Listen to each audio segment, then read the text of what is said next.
അഹമ്മദാബാദിലെ സബർമതി ആശ്രമത്തിൽ നടന്ന പ്രാർത്ഥനാ ചടങ്ങിനിടെ കോൺഗ്രസ് അധ്യക്ഷൻ മല്ലികാർജ്ജുന ഖാർഗെയെ അവഗണിച്ചു എന്ന് ആരോപിച്ചുകൊണ്ട് ബി.ജെ.പി രംഗത്തെത്തിയിരിക്കുകയാണ്. പ്രാർത്ഥനാ ചടങ്ങിനിടെ മല്ലികാർജ്ജുന ഖാർഗെയ്ക്ക് ഒരു വശത്ത് പ്രത്യേക ഇരിപ്പിടം നൽകിയത് ചൂണ്ടിക്കാണിച്ചുകൊണ്ടാണ് ബി.ജെ.പി ആരോപണമായി വന്നത്. ബി.ജെ.പിയുടെ ദേശീയ ഐ.ടി വകുപ്പിന്റെ ചുമതലയുള്ള അമിത് മാളവിയാണ് ഇക്കാര്യം ആരോപിച്ചുകൊണ്ട് രംഗത്തെത്തിയിരിക്കുന്നത്. പാർട്ടി അധ്യക്ഷനായിട്ടും എന്തുകൊണ്ടാണ് ഖാർഗെയെ നടുവിൽ ഇരുത്താത്തത് എന്ന് മാളവ്യ ചോദിച്ചു. രാഹുൽ ഗാന്ധിയും സോണിയാഗാന്ധിയും സോഫയുടെ നടുവിലിരിക്കുമ്പോൾ കോൺഗ്രസ് അധ്യക്ഷന്റെ ഇടം ക്രമീകരിച്ചിരിക്കുന്നത് ഏറ്റവും ഒടുവിൽ ഒരു വശത്തായിട്ടാണ് എന്ന് ചൂണ്ടിക്കാണിച്ചുകൊണ്ടാണ് അമിത് മാളവിയയുടെ ചോദ്യം. പാർട്ടി അധ്യക്ഷനും ഒരു വൃദ്ധനുമായിരുന്നിട്ടും എന്തുകൊണ്ടാണ് ഖാർഗെയെ പോലെ ഒരാൾക്ക് നടുവിലെ സീറ്റ് നൽകാത്തത് എന്നും അദ്ദേഹം ചോദിക്കുന്നുണ്ട്. ഖാർഗെജിക്ക് വേണ്ടി പ്രത്യേക കസേര വയ്ക്കേണ്ടി വന്നുവെങ്കിൽ എന്തുകൊണ്ട് അത് നടുവിൽ വെക്കുന്നില്ല എന്നും അദ്ദേഹം പാർട്ടിയുടെ പ്രസിഡന്റും പ്രായമായ വ്യക്തിയുമാണ് എന്നും മാളവ്യ ചൂണ്ടിക്കാണിച്ചു. കോൺഗ്രസിന്റെ 84ാമത് ദേശീയ കൺവെൻഷനിൽ പങ്കെടുക്കാൻ കോൺഗ്രസിന്റെ ഉന്നത നേതാക്കൾ എല്ലാവരും തന്നെ കഴിഞ്ഞ കുറച്ച് ദിവസങ്ങളായി അഹമ്മദാബാദിലാണ്. ഏപ്രിൽ 8, 9 തീയതികളിൽ ആരംഭിച്ച ദ്വിദിന പരിപാടിയാണ് ഗുജറാത്തിൽ നടക്കുന്നത്. അതേസമയം തന്നെ തൊഴിലില്ലായ്മ, തെരഞ്ഞെടുപ്പ് തട്ടിപ്പ്, ഇന്ത്യയെ ബാധിക്കുന്ന വ്യാപാര യുദ്ധം തുടങ്ങിയ വിഷയങ്ങളെക്കുറിച്ച് കൺവെൻഷനിൽ ഖാർഗെ സംസാരിക്കുകയും ചെയ്തു. പ്രതിപക്ഷ പാർട്ടികളെ പരാജയപ്പെടുത്താനാണ് EVMകൾ രൂപകൽപ്പന ചെയ്തിരിക്കുന്നത് എന്ന് ഖാർഗെ കുറ്റപ്പെടുത്തുകയും ചെയ്തു.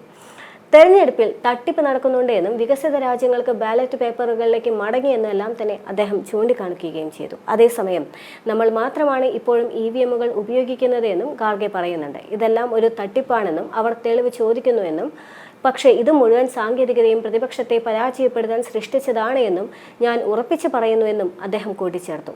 മഹാരാഷ്ട്ര നിയമസഭാ തെരഞ്ഞെടുപ്പിൽ BJP വിജയിച്ചത് വഞ്ചന നടത്തിയാണ് എന്നും അദ്ദേഹം ചൂണ്ടിക്കാണിക്കുന്നുണ്ട്. രാജ്യം ബാലറ്റ് പേപ്പറിലേക്ക് മടങ്ങണം എന്നത് താൻ ഉറച്ചു നിൽക്കുന്നു എന്നും ഖാർഗെ വ്യക്തമാക്കി. കഴിഞ്ഞ ഏതാനും മാസങ്ങൾക്കുള്ളിൽ നടന്ന എല്ലാ നിയമസഭാ തെരഞ്ഞെടുപ്പിലും BJPക്ക് വലിയ വിജയം നേടാനായിട്ടുണ്ട്. എന്നാൽ അതേ സാഹചര്യത്തിൽ തന്നെ കോൺഗ്രസിനെ സംബന്ധിച്ച് ശക്തമായ തിരിച്ചടിയായിരുന്നു എല്ലാ തെരഞ്ഞെടുപ്പുകളിലും ലഭിച്ചിട്ടുണ്ടായിരുന്നത്.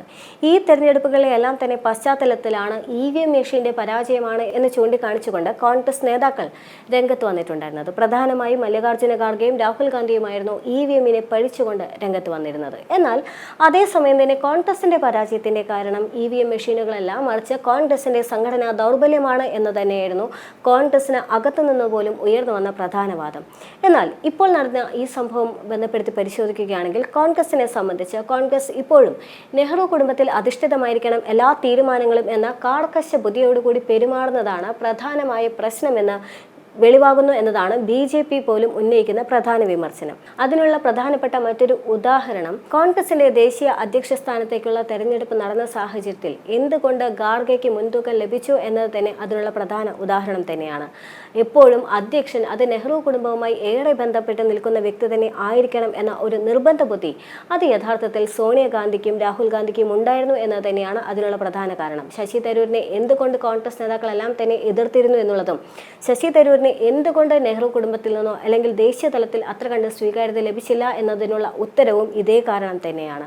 മാത്രമല്ല സോണിയാഗാന്ധിക്കെതിരെ മുൻപും പലതരത്തിലുള്ള വിമർശനങ്ങൾ നിലനിന്നിരുന്നു.